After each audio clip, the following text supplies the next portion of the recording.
శ్రీమతే నమః. ఈరోజు సంభాజీ మహారాజ్ ప్రాణాలు తీసేసిన రోజు. సంభాజీ మహారాజ్ చరిత్ర సినిమా రూపంలో వచ్చే వరకు కూడా చాలా మందికి తెలియదు. తెలిసిన కొద్ది మందిలో కూడా సంభాజీ మహారాజు శివాజీ మహారాజుని ఏడిపించారని, శివాజీ మహారాజ్ అంతటి వాడికి సంభాజీ మహారాజ్ లాంటి కొడుకు పుట్టాడని చాలా మంది నిందించారు.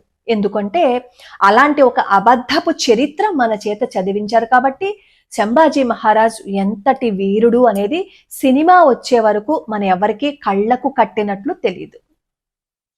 సంభాజీ మహారాజు ఛత్రపతి, ఆయనకి కూడా ఛత్రపతి సంభాజీ మహారాజ్ అనే ఒక బిరుదు ఉంది. ఈ గోవా వాళ్లతో శివాజీ మహారాజు ఎలా అయితే మతం మార్చేస్తున్నప్పుడు అక్కడ వాళ్ళని శిక్షించాడో సంభాజీ మహారాజ్ కూడా అలాగే చేశారు. ముఘలులు మాత్రమే కాదు ఈ మతం మార్పిడి చేసేయాలని అనుకున్నది. గోవాలో పోర్చుగీసు వాళ్ళు కూడా మతం మార్చేయాలని అనుకున్నారు. అప్పుడు అనుకుంటే ఈ పోర్చుగీస్ వైస్రాయ్ ఎవరైతే ఉన్నారో వాళ్ళ మీదకి దాడికి వెళ్ళారు సంభాజీ మహారాజ్.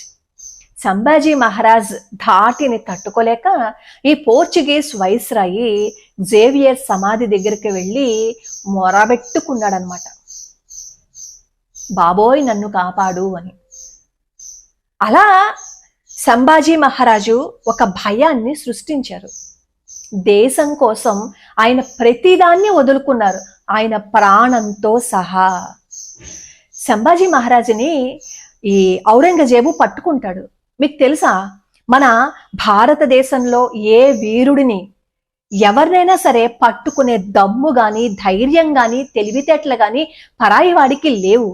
వాడు ఎంతసేపు ఎలా పట్టుకునేవాడో తెలుసా, మన వాళ్ళనే కొనేసి మనలోనే ఉన్న పంది కుక్కులను కొనేస్తే మన పంది కుక్కులే వెన్నుపోటు పొడిస్తే ఆ వెన్నుపోటు పొడవడం వల్ల మన అచూకి చెప్పేయటం వల్ల మన హైందవ వీరులను పట్టుకోగలిగారు. కానీ లేదు అంటే వాళ్ళ తల్లో జేజమ్మ రావాలి మన హైందవ వీరులని పట్టుకోవాలి అంటే.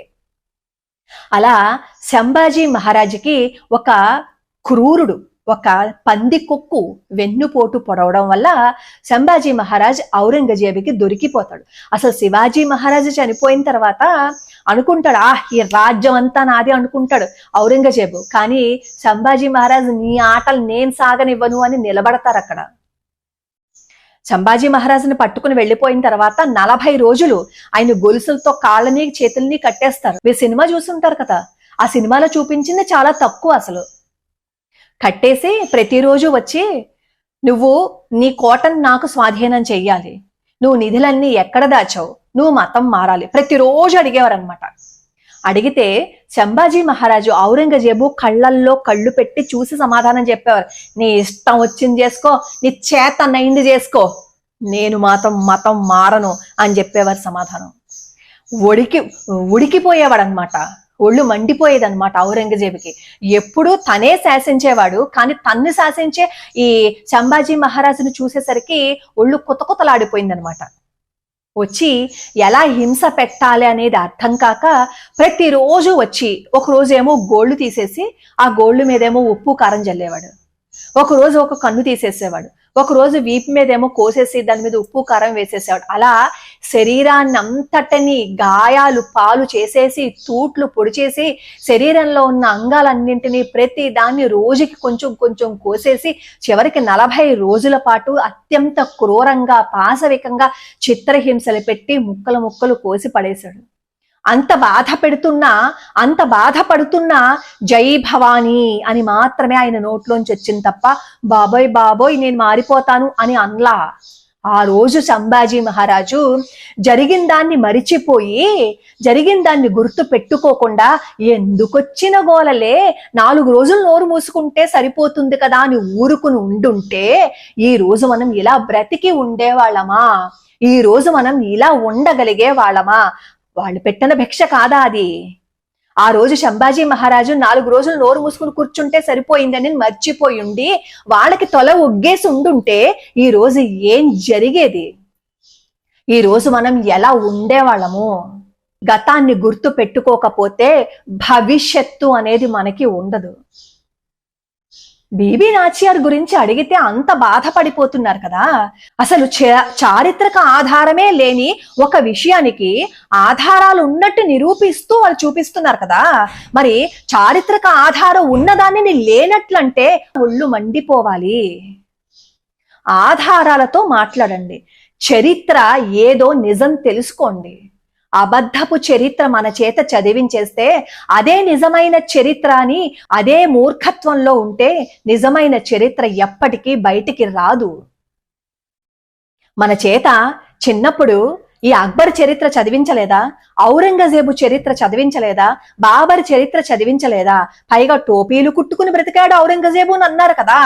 ఆ చరిత్ర వికీపీడియా కొట్టి చూడండి, అలాగే ఉంటుంది. అందులో చివరన పాపం చివరి దశలో టోపీలు కుట్టుకుని బతికాడు అని. అక్బరు పరమత సహనం కలవాడు, రాజపుత్ర స్త్రీలని వివాహం చేసుకున్నాడు అని. ఎందుకు చేసుకున్నాడు? ఉత్తనేగాని చేసుకున్నాడా? వాళ్ళ సంతానాన్ని పెంచుకోవటం కోసం చేసుకున్నారు. పరమత సహనం కోసం మాత్రమేమీ కాదు. వాళ్ళ చరిత్రలు చదివి అవే నిజం అనుకుని వాళ్లే హీరోలు అనుకుని పుస్తకాలు పేరాలు రాసేసి పరీక్షల్లో అవే క్వశ్చన్స్ వచ్చినప్పుడు వాటికి సమాధానం మనం చదివిన అబద్ధపు చరిత్రే రాసేసి మార్కులు సంపాదించుకున్నాం కదా. అదే చరిత్ర మళ్ళీ ఇప్పుడు కూడా చదవగలుగుతున్నావా? లేదు కదా. ఇన్నేళ్లకి మనకి నిజం తెలిసి ఓహో ఇదా మన చరిత్ర అని మనం కళ్ళు తెరుచుకునేసరికే మళ్ళీ సగం మూసుకుపోయింది. ఎప్పుడు బయటకు వస్తాం? ఎప్పుడు మనం బయట పడగలుగుతాం? అటు బయట వాళ్ళతోనూ పోరాటం, ఇటు మనలో ఉన్న హిందువులతోనూ పోరాటం. ఎంతకాలం పోరాటం చేయగలరు? హిందువుల్లోనే హిందువులు పోరాటాలు చేస్తూ ఒకరి సంప్రదాయం గురించి ఇంకొకరు మాట్లాడుకునే బదులు మరి వీళ్ళందరూ అడగగలుగుతారా? ఢిల్లీలో ఆ ఇన్సిడెంట్ ఎందుకు జరిగింది? ఎందుకు జరగాల్సి వచ్చింది? కాశ్మీర్లో అన్ని ఘోరాలు ఎందుకు జరుగుతున్నాయి? బంగ్లాదేశ్లో అన్ని ఘోరాలు ఎందుకు జరుగుతున్నాయి? కేరళ ఎందుకు అలా అయిపోయింది? కర్ణాటకలో అన్ని దారుణాలు ఎందుకు జరుగుతున్నాయి? అన్ని దేవాలయాల్లో ఎందుకు అన్ని గొడవలు జరుగుతున్నాయి అని అడగగలిగామా? అవి అడగడానికి నోరు రాలా. అవి అడగడానికి నోరు రాదు కూడా. ఇప్పుడు నేను ఈ మాట అడిగేసరికి ఇప్పుడు నొప్పి వచ్చిందా? ఇప్పుడు బాధ అనేది ఇప్పుడు అర్థమైందా? మనం రేగ్గొట్టినప్పుడు చిన్న విషయం అంట 4 రోజులైపోతే మానిపోతుంది కదండి అంట. మానదు. ఒక్కసారి ఫేస్బుక్ లోకి వెళ్ళి చూడండి ఎంత దారుణంగా మాట్లాడుతున్నారో, ఎంత అసహ్యంగా మాట్లాడుతున్నారో. అదే చరిత్రని నిజం చేసేసి వాళ్ళు అనుకున్న మాటలనే పుస్తకాలుగా ప్రింట్ చేసేస్తే, అదే పుస్తకాలని చదివితే రేపొద్దున్న శంకరాచార్య స్వామి వారి యొక్క ఉనికే లేదు అంటారు కదా. అది ఎలా ఒప్పుకుంటాను? నేను ఒక హిందువుగా మాట్లాడుతున్నాను. ఇప్పుడు ఇక్కడికి వచ్చి ఇంత పెద్ద పొడుగు కామెంట్ పెట్టారు కదా శ్రీనివాస రామానుజన్ గారు. మీరు ఆ దర్గా దగ్గరికి వెళ్ళి మాట్లాడొచ్చు కదా. ఇక్కడికి వచ్చి ఇంత కామెంట్ పెట్టారు కదా. ఓహో 4 రోజులైతే మరిచిపోతారు కదా అని ఆ దర్గా విషయం కూడా మరిచిపోయారా? మీరందరూ అలాంటి చోట్లకు వెళ్ళి ముందు మాట్లాడి రండి. తర్వాత హిందువుల్లోనే చిచ్చులు పెడుదు గాని, హిందువుల్లోనే తగవులు పెడుదురు గాని. కాబట్టి ఇచ్చి కామెంట్లు పెట్టి మీ సమయాన్ని వృధా చేసుకోకండి. నిజమైన చరిత్ర తెలుసుకోవాలని లేకపోతే జస్ట్ స్కిప్ బటన్ ఉంటుంది కదా, స్కిప్ చేసేయండి. నేను ఎప్పుడు కామెంట్స్ చూపించే అలవాటు నాకు లేదు. నేను కామెంట్స్ చూపించను. కానీ పని కట్టుకుని ఇలా వీళ్ళందరూ కామెంట్లు పెడుతుంటే ఈరోజు మాట్లాడవలసి వచ్చింది.